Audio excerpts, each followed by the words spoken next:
Est-ce que la taille ça compte? Et pour voir ça aujourd'hui, on a 4 écrans de différentes tailles, de différents formats. Et on a plusieurs expériences. Et si tu ne regardes pas ça jusqu'au bout, tu vas le regretter. Commençons. Voici l'écran numéro 1. Un écran Samsung 60 Hz LCD, qualité caca, 21 pouces. Et voici l'expérience numéro 1. Aujourd'hui, on va tester plusieurs jeux, histoire de voir à quel point c'est horrible de jouer sur un petit écran. Surtout que la qualité de cet écran, elle est vraiment dégueulasse. Donc, les deux premières expériences sont simples. On commence par la première expérience qui est CSGO. Est-ce qu'on peut jouer à des FPS sur un écran aussi merdique que ça? Et surtout, oublie pas, dans la suite de la vidéo, les écrans deviennent de plus en plus grands et ça devient de plus en plus what the fuck. J'ai vraiment littéralement envie de vomir. Et surtout, la taille... Il fait à peine la taille de mon avant-bras cet écran avec ma main. C'est tout petit. Après m'être fait péter le cul sur CSGO une fois... Je me suis un peu chauffé et j'ai très vite rencontré un problème. Tout le gameplay qui est en courte et moyenne distance, il n'y a pas de problème.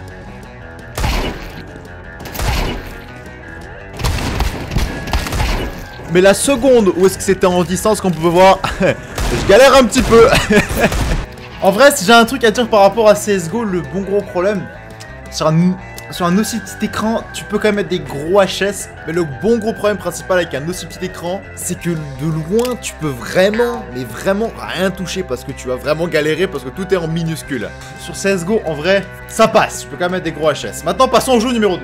Effectivement, j'ai pas GTA 5 sur mon ordinateur, j'ai la DSL. Si je devais le télécharger, j'en aurais eu pour 400 siècles. Maintenant, passons au jeu numéro 2. GTA 4.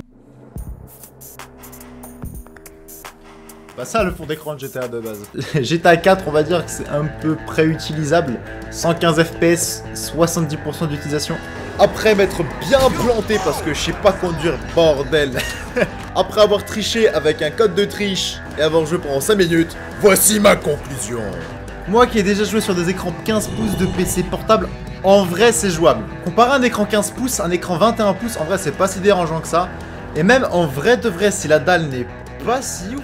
Donc pour résumer, est-ce qu'en vrai un écran 21 pouces c'est jouable dessus, 21 ou 24, est-ce qu'en vrai c'est jouable? En vrai de vrai il n'y a pas de problème. Mais maintenant, autre chose que je trouve qui peut être sacrément intéressant, c'est Premiere. Bon, le seul problème quand t'as un écran qui est vraiment pas cher, c'est vraiment les couleurs qui sont vraiment, mais quand je dis mais crade, c'est caca les couleurs. C'est-à-dire que là le blanc avec le noir, ça me fume les yeux. Comme on peut voir, en vrai de vrai c'est un écran 16/9, on peut travailler dessus mais tout est petit sur un écran 21 pouces. Donc, résumé l'écran, 16/9, 21 pouces. Un écran 16/9 pour jouer aux jeux vidéo, yes, c'est validé. Le seul problème, c'est que de loin, c'est un petit peu dur à viser sur CSGO parce que tu as pas trop grand chose que tu fais. Dans certaines applications où tu as besoin d'avoir 3 tonnes d'espace, malheureusement, petit écran 21/9, ça ne passe pas. Plus on va augmenter la taille d'écran, plus tu vas être surpris de voir à quel point c'est what the fuck, à quel point la taille, en même temps que ça joue, en même temps que ça joue pas. Bref, c'est what the fuck, tu verras dans la suite de la vidéo. On va passer sur un écran 34 pouces 21/9 qui est gigantesque, qui est mon écran daily. Passons dessus. Enfin, je vois quelque chose parce que vraiment avant, quand je te dis que je voyais rien, ça me fumait les yeux, c'est que ça vraiment ça me fumait les yeux. Donc c'est un écran 21/9 en 2560 par 1080, donc ça reste de la Full HD. C'est une dalle V, c'est une dalle VA avec HDR10 et déjà la différence tu la sens, mais c'est un truc de malade, ça te fume 10 fois moins les yeux. Donc déjà pour commencer, la dalle de l'écran, est-ce qu'elle compte? Oui. Et même là maintenant vite fait, j'ai démarré Premiere, on peut voir que j'ai de l'espace. Par exemple là, si je devais commencer à travailler, là c'est de l'espace que j'ai, là c'est de l'espace. Ça c'est un écran de bonhomme. Donc déjà si tu devais travailler un écran, surtout ce qui est, tu as besoin d'écran un peu large, tu as besoin d'espace, écran 21/9, c'est validé. Et maintenant on va tester deux jeux, CSGO, wouh. Je vais foutre 3-4 têtes et je vais te dire quel est mon ressenti. Déjà sur un écran qui est beaucoup plus grand, c'est plus facile à mettre des têtes parce que putain tu les vois les têtes en gros. En plus même l'immersion elle est 4 fois meilleure parce que putain l'écran il est 4 fois plus grand. Et tu vois moins les bords. Mais la suite risque d'être assez drôle donc reste bien jusqu'au bout. Déjà l'avantage après avoir mis quelques HS sur CSGO, le résultat il est waouh. Déjà passé d'un 60 à 144 Hz, l'expérience elle est beaucoup plus fluide et surtout tu deviens meilleur. Et surtout le truc qui m'a le plus frappé, genre pour viser loin, c'est beaucoup plus simple, donc la taille de l'écran ça compte énormément pour viser loin. Mais les écrans d'après ils vont être complètement plus que délirants. Et puis le jeu numéro 2 encore une fois c'est GTA 4. Effectivement il a complètement pété un câble, il veut pas détecter ça comme du 21/9 malheureusement, c'est dommage. Un truc qui est super important à prendre en compte avec un écran 34 pouces en 21/9, c'est qu'en fin de compte c'est un 27 pouces étiré. Et déjà juste le fait de rajouter 6 pouces, juste un tu vois beaucoup mieux. Et aussi le fait de prendre une bonne dalle dont l'écran ne te nique pas aussi à ce point les yeux. Je sais toujours pas conduire. Et surtout, t'es moins comme un blaireau, tu vois, t'es pas en train de tenter de voir à distance, là, t'es chill.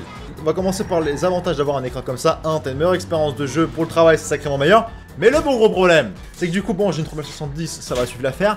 Mais c'est une petite carte graphique, ça a bouffé vraiment beaucoup de performance. Et aussi, ça coûte putain de cher. Un écran minimum en 60 Hz, ça coûte 200 €. Et un bon écran comme le mien, ça coûte 400 balles neuf. Faut mettre les sous. Qu'est-ce qui se passe si on passerait sur un vrai 34 pouces?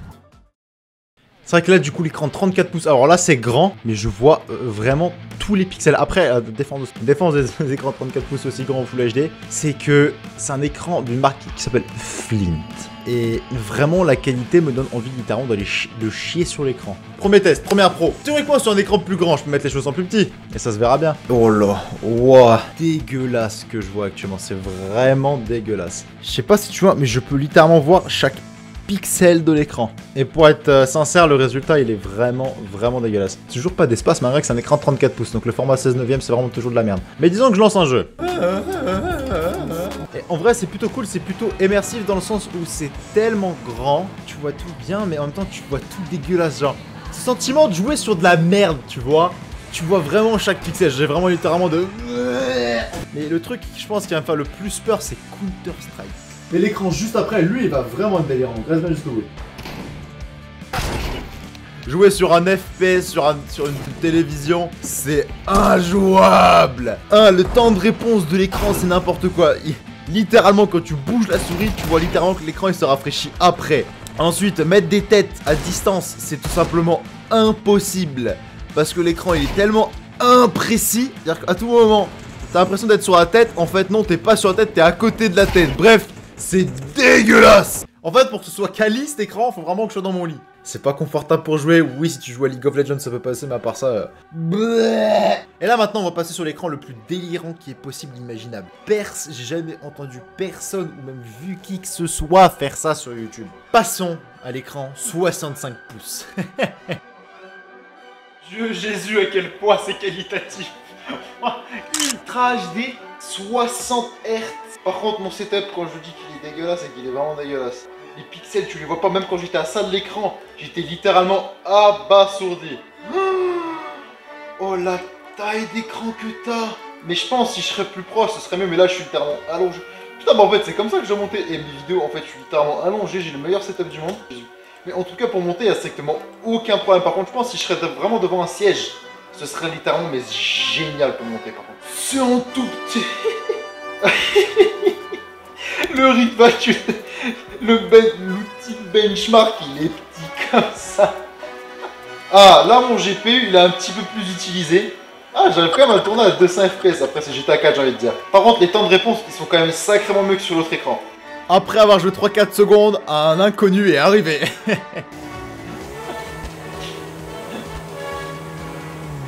What the fuck? T'as vu ou pas? T'as vu la qualité ou pas par contre? Ouais, par contre, t'as pas le droit d'utiliser la télé pour les jeux dans ce cas-là. Je suis mort. Mon écran Full HD wide n'est pas aussi qualitatif en termes de pixels. C'est-à-dire vraiment la Ultra HD, il y a vraiment un gain. Tu vois vraiment la différence sur la qualité d'écran parce que c'est littéralement un écran 65 pouces. Donc sur un écran 34 pouces, la Ultra HD, je sais pas si c'est vraiment rentable. Cet écran-là, il coûte plus cher que mon propre PC carrément. Ok, donc en fait, en fin de compte, si tu veux jouer chill, allongé, clavier souris, comment tu peux. Est-ce que tu peux faire ça sur Counter-Strike? Est-ce que j'aurais toujours de l'aim? En sachant que littéralement, là, ce que tu vois, c'est un livre avec des chants polonais, des chants d'église. Regarde la taille, ça c'est du Full HD. Donc là, le Full HD, je pourrais littéralement le mettre dans le coin. À la base, dans Full HD, je suis autour des quoi, 150 FPS, là, je vais être à combien? Je suis à 60 FPS. Oh, ok, le problème, si tu devais jouer comme ça, ton aim, elle devient, mais quand je te dis éclataxe. Allez, ta race. CSGO, ça passe crème. Maintenant, on va tester. Est-ce que le DLSS c'est si pété que ça? Parce qu'en tout cas, par contre, si tu devais jouer à un jeu de précision comme ça, c'est laisse tomber quoi, dans le canapé. Mais du coup, en Ultra HD, ce serait quoi? Mais ce serait quoi mes perfs quoi? Ça, c'est le truc qui va m'étonner. Le désavantage, c'est que cet écran coûte plus cher que mon PC. Faut un sacré écran pour accompagner une télé comme ça. Voilà, quand je dis que 32 Go de RAM c'est important, je suis à 28 Go déjà. Quoi? Je suis à 90 FPS. On est d'accord. Le truc qui carré comme ça, c'est le DLSS. La 3070, elle est aussi pétée que ça pour jouer en Ultra HD. Effectivement, donc, la taille ça compte. Quel est le meilleur écran? L'écran Ultra HD 65 pouces, je tiens à dire, c'est pas le plus optimal dans le sens où si tu veux devenir performant en jeu vidéo comme ça va être tout simplement impossible. Si je devais conseiller un écran, c'est le 21/9 en 34 pouces. Parce qu'ensuite, au-dessus, 34 pouces, même si tu joues en Ultra HD, j'ai envie de dire ouais. Mais le problème, l'immersion n'est pas aussi bonne. Là, l'immersion en 21/9, moi, caliente hermano. Ça, c'est juste overkill, ça sert strictement à rien d'autre. Est-ce que la taille du clavier, ça compte pour jouer aux jeux vidéo? Ça, c'est une excellente question. Je vais t'apprendre comment choisir un excellent clavier de A à Z avec tous les éclats qu'il faut dans cette vidéo.